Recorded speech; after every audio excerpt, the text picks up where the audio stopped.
On se retrouve pour cette dernière vidéo consacrée au premier chapitre de cinétique électrochimique, donc consacré aux courbes d'intensité potentielle. Donc dans cette vidéo, on va travailler sur le couple de l'eau, qui est un cas particulier important en électrochimie. Alors, on commence par des petits rappels. On vous demande dans la première application de rappeler le diagramme potentiel pH de l'eau, dans des conditions particulières, pression en espèce gazeuse égale à 1 bar. J'ai pré-tracé le diagramme pour ne pas perdre de temps, mais on va quand même rapidement réécrire les couples et les formules de Nernst associées. Donc j'ai le couple O2H2O. Donc on écrit les demi-équations. O2 plus 4H plus 4 électrons égale 2H2O. Donc O2 gazeux, H2O liquide.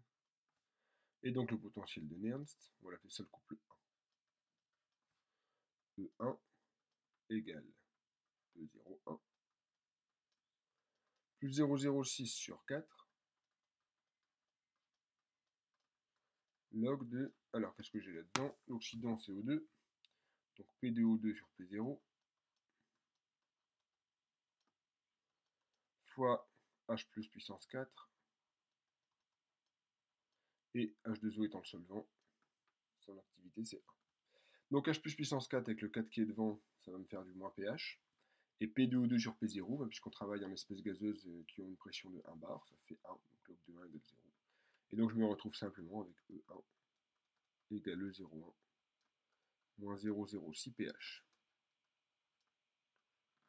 Voilà. E01 c'était 1,23 volts, c'est ici. Donc ici j'ai le domaine de prédominance 2O2 et ici 2H2O. On peut faire pareil sur le second couple. Donc le second couple qui est H2O, H2. On va pas le refaire, ok. On trouve très rapidement E2 égale E02 moins 0,06 pH avec E02 qui vaut 0 volts. Donc ici j'ai le domaine de prédominance de H2. Et donc ce qu'on constate, c'est que le domaine de prédominance de H2O a toujours, domaine de prédominance ou de stabilité, on avait dit que les deux termes pouvaient s'utiliser, a toujours une largeur de 1,23 volts, quel que soit le pH. Ses limites dépendent du pH, mais la largeur est globalement toujours la même, la largeur du domaine. Donc, ça voudrait dire qu'a priori, si je quitte ce domaine, si par exemple je travaille ici, j'oxyde l'eau en O2. Ce n'est plus le domaine de stabilité de l'eau. A l'inverse, si je travaille ici, je réduis l'eau en H2, ce n'est plus le domaine de stabilité de l'eau. Et on remarque qu'un d'un point de vue cinétique, c'est pas si simple. On va essayer de tracer la courbe d'intensité potentielle de l'eau. Allons-y. On va faire ça rapidement. Hop.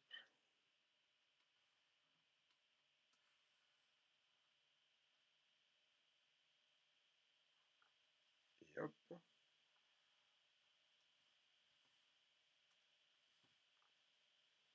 Alors, on va se passer à pH égale 0. En fait, changer de pH, ça ne change pas grand-chose. Ça décalerait juste l'ensemble des courbes sur l'échelle de potentiel. À pH égale 0, qu'est-ce qu'on s'attend à voir? Entre 0 et 23, entre 0 et 1,23, pardon, pas de courant. À partir d'un 23, une branche d'oxydation, puisque H2O commence à s'oxyder en O2. En dessous de 0, une branche de réduction, puisque H2O commencerait à se réduire en H2. Donc on va faire figurer le 0 ici.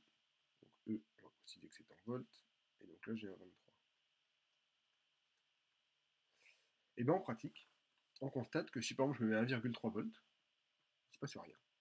Mettons, j'ai un récipient avec simplement de l'eau.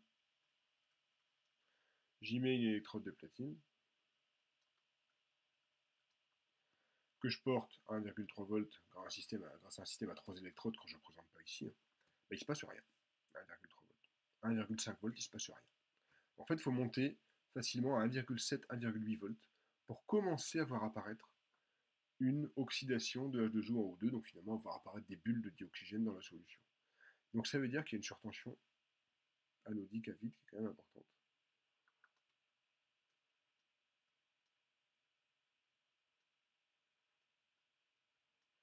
Et là, je vais commencer à voir H2O transformé en O2. De la même façon, de l'autre côté, eh bien, je vais avoir une surtension cathodique à vide. Alors, il y a quand même une différence, c'est que cette surtension anodique à vide, elle sera toujours autour de 0,5 volts. Alors de l'autre côté, ça dépend fortement du métal. Par exemple, sur du platine, j'aurai une surtension cathodique à vide très très faible. Très rapidement, ici, H2O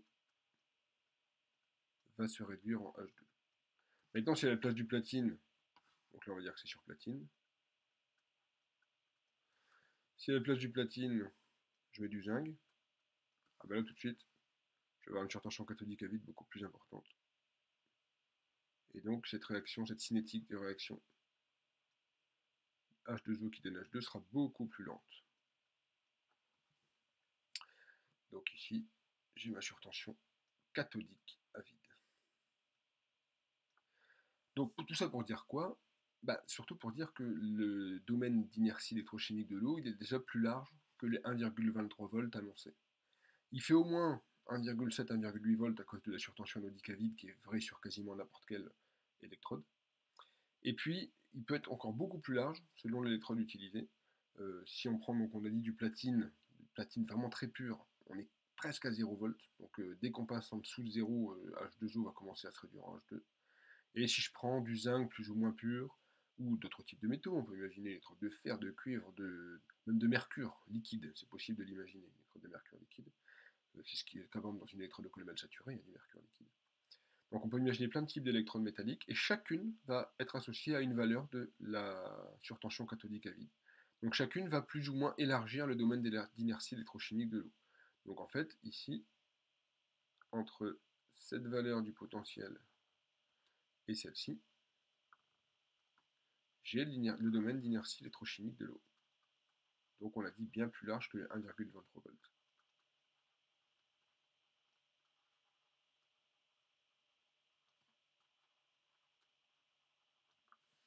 Et donc je le répète, hein, si je change le pH, je ne mets pas à pH 0 mais à pH 7, c'est exactement le même jeu de courbe, mais je le décale un petit peu vers la droite.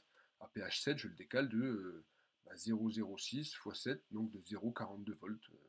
Pas vers la droite, vers la gauche. Vers la gauche, puisqu'on voit que les limites du domaine de stabilité de l'eau diminuent avec le pH. Mais ça ne change pas les valeurs des surtensions anodiques et cathodiques. Alors, ce que ça implique aussi, cette courbe d'intensité potentielle de l'eau, c'est ce qu'on va appeler, de façon plus générale que l'eau, mais nous on l'appliquera surtout à l'eau, c'est la notion de mur du solvant. Pourquoi je parle de mur du solvant? Parce qu'on voit bien que dès lors que j'atteins cette valeur de potentiel, l'eau commence à s'oxyder en O2. Donc j'ai une valeur d'intensité qui est surtout liée à l'oxydation de H2O en O2. Donc si j'essaye d'étudier une autre réaction électrochimique dans ce domaine de potentiel, je ne pourrais absolument pas étudier sa cinétique. Elle sera noyée dans l'oxydation de H2O en O2. De la même façon, si je veux étudier une réaction électrochimique qui se produit dans ce domaine de potentiel ici, je ne verrai rien non plus. Ça va être noyé dans la réduction de H2O en H2. Donc voilà pourquoi on parle de mur du solvant. Parce qu'en fait, on va être limité en potentiel entre cette valeur ici et cette valeur ici. Je ne pourrais pas travailler au-delà de celle-ci, en dessous de celle-ci, parce qu'à ce moment-là, l'eau commence à se transformer. Comme l'eau c'est notre solvant, eh bien, ça ne nous permet plus de distinguer d'autres réactions. Alors, on peut terminer en essayant par exemple de compléter le diagramme potentiel pH du couple, le diagramme intensité potentielle du couple Fe3+, Fe2+. Oh, c'est pas possible. Il faut la règle, sinon j'y arrive pas.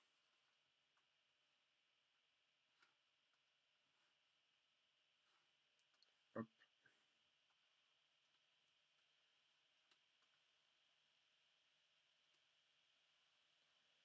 Voilà.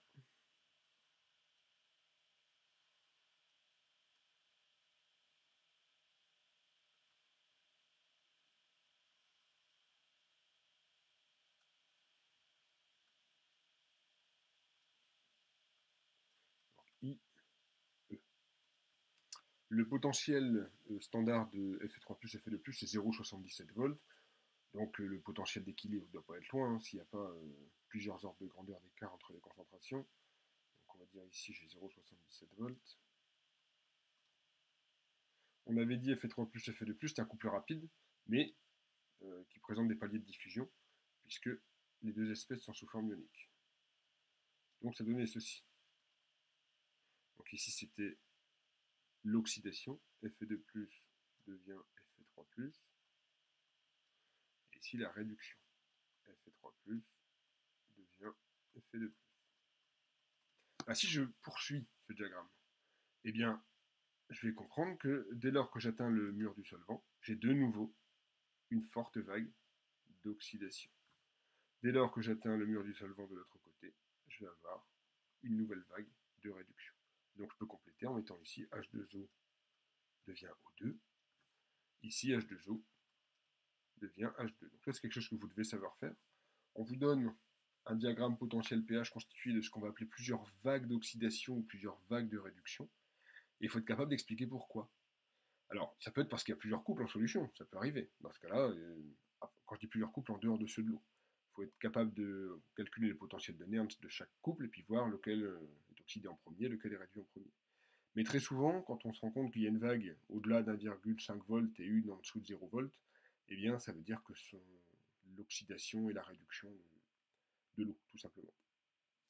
Et on en a terminé avec ce chapitre, donc je vais vous envoyer quelques exercices pour que vous puissiez appliquer un petit peu tout ça. Et donc dans le prochain chapitre, on va s'intéresser à l'association de plusieurs courbes d'intensité potentielle pour étudier une réaction d'oxydoréduction entre deux espèces. Et puis on s'intéressera particulièrement à la corrosion.